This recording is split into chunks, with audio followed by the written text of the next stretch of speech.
Hi, welcome back to our channel. I'm Genevieve with Investigating Film for Dummies. And I'm Gary. I guess you could call me the chief dummy, but I don't know. We'll let the critics make that final decision. And I'm in Chiang Mai, Thailand. Right, I'm in sunny California, Southern California. Yes. So today we're going to be reviewing Hocus Pocus 2 because I wanted to. Oh, okay. Or as some wag said back in 1993, Hocus Pocus. But again, I'll reserve my comments until after Genevieve has reviewed it. So, well, a wonderful film. I interviewed some of my students and my little ones loved it. I talked to my best friend a few minutes ago and she's the same age as me, 47, and she loved it. And her teenage son really enjoyed, no, he's not a teenager, he's in his 20s. He enjoyed it. We loved it.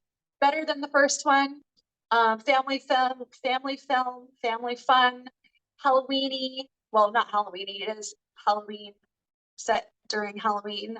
Just super fun to watch at this time during this time of year. And redeeming ending. Love the story. Bette Midler, I cannot believe she's what, 76? Fantastic. 76 years old. So I don't know. She looks great. And Sarah Jessica Parker. Yeah, I liked her in the first one a little bit better, but she was good too. And then the other lady, I don't remember her name, but she's always cute. Kathy Najimy. Yes, her. But just a great, heartwarming, fun film for the month of October. Very good. Well, I think well, first off, I want to say Bette Midler is probably she's a national treasure. She's absolutely incredible. I mean, she basically the whole movie was kind of like on her shoulders, right? She's just an amazing person, and she's been around forever. I mean, I remember when she first started doing her Broadway acts and her off-Broadway stuff back in the early 70s. And it was just so different than everything that's been going on during that time. And anyway, and then over the years she's just got progressively become just the grand, I don't want to say old, but the grand old lady of theater and Hollywood and everything. Cod liver oil, I think she said that, oops, Hocus Pocus, she said that cod liver oil is what I think she said cod liver oil is what she likes to drink to keep her healthy. So Are you gonna try that? I don't know. I read that a long time ago and I'm like, wow, cod liver oil. Anyway, for the movie itself, I thought it was, it was I was entertained. I won't kid you about that. I was entertained, and I don't remember the other one very well. I just remember it came out the year my daughter was born, and as kids we watched it together more than once. I'm pretty sure, but I don't remember it that well because it's been so many years. And in this one, I was entertained. I mean, it was a good light entertainment. But after the politics of it came in, it was even more entertaining. She knows I have my Biden hat on. Yeah, because it was just the Christians, or some of the Christians, I'm sure not all of them are like this, Disney just drives them crazy. I mean, it really has driven them crazy for quite a long time, because I think they look at Disney as being they're supposed to be a family type, but there's all this conspiracy stuff around Disney, right? That I won't even go into, but everyone has probably read about it or heard about it or seen it on YouTube. So enlighten us.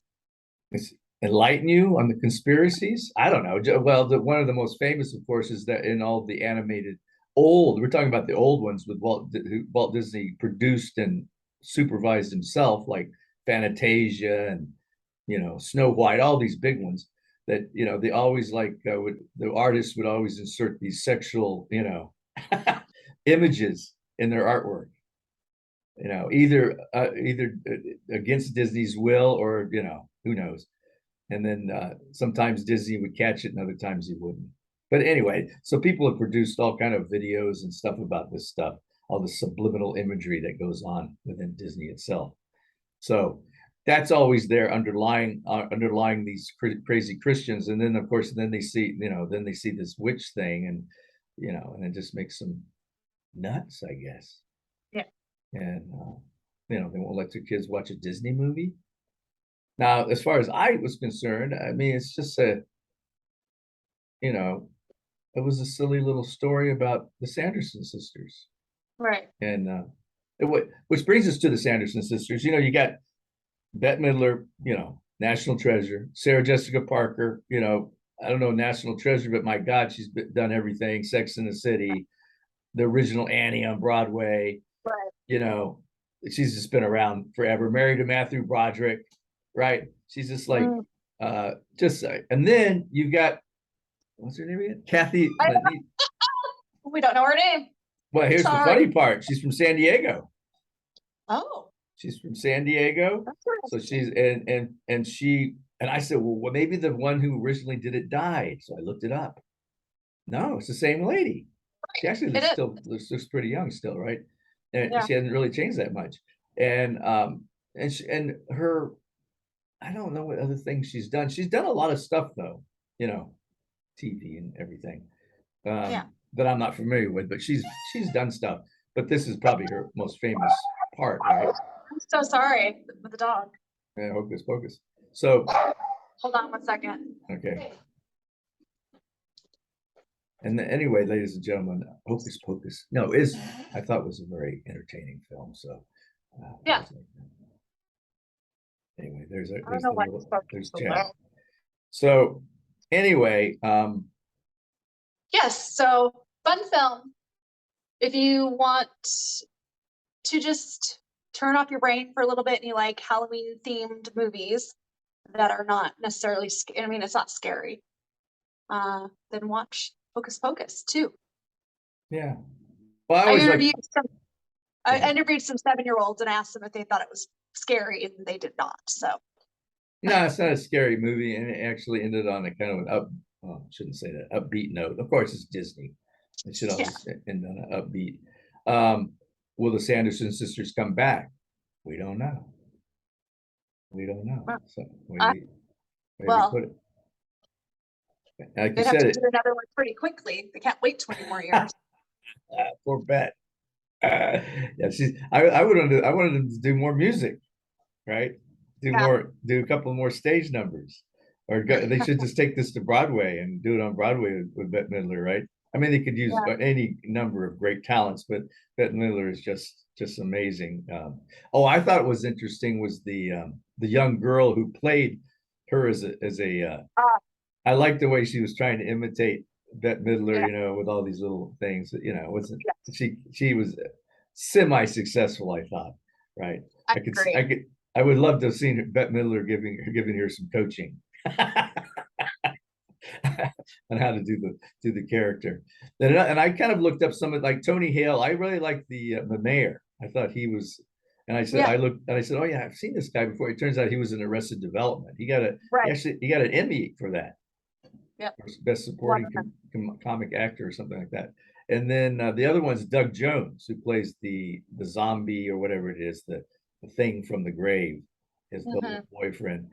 He has done a ton of movies, believe it or not. This guy is like, he's a mime and a contortionist, and so he does all these strange parts.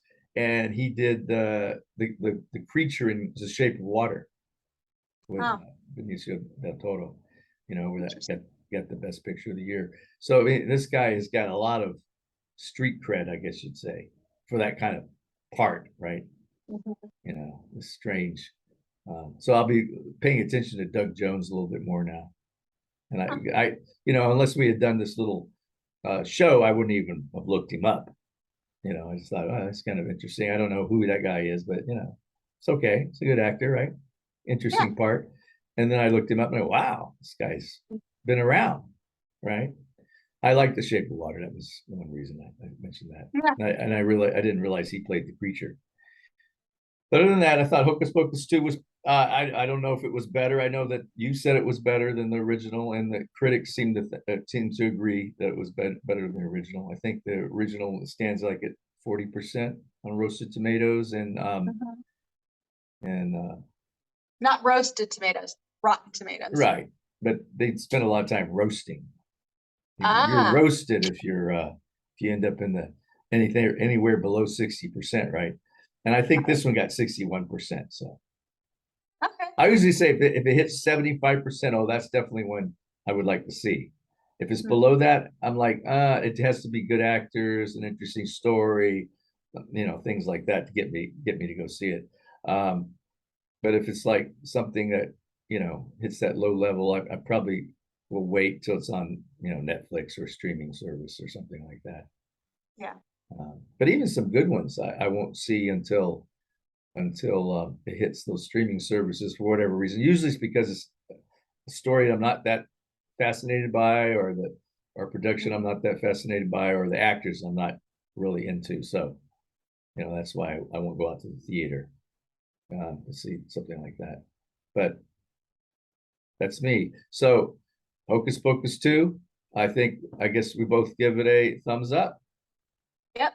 Yes, we do. No matter what the Christian right says about about about about Disney. So yeah, and and it turns out I looked up the third little girl. Had the three girls, right? The third Mhm. girl, the mayor's daughter. She's a YouTube influencer who's very gay, Oh, very outgoing as a gay person. So and written a book about social media influencers. She's only 19. She's already written a book and everything. Crazy. wow. And I've never seen anything about her on YouTube because I don't. That's not my age group, right? But still amazing. Right. Good for her. Yeah, she's not a bad actress either. But I think Mhm. she started. I think I read that's how she started out. She started out as an actress in like little theater and stuff, and then as the years went by, she started with social media and everything like everybody else. Yeah. So anyway, that is our review for Hocus Pocus 2. I think hopefully next time we will review Blonde, which is Yes. another very controversial movie. Um, so until that time, See you I bid later. see you. Good night, Internet.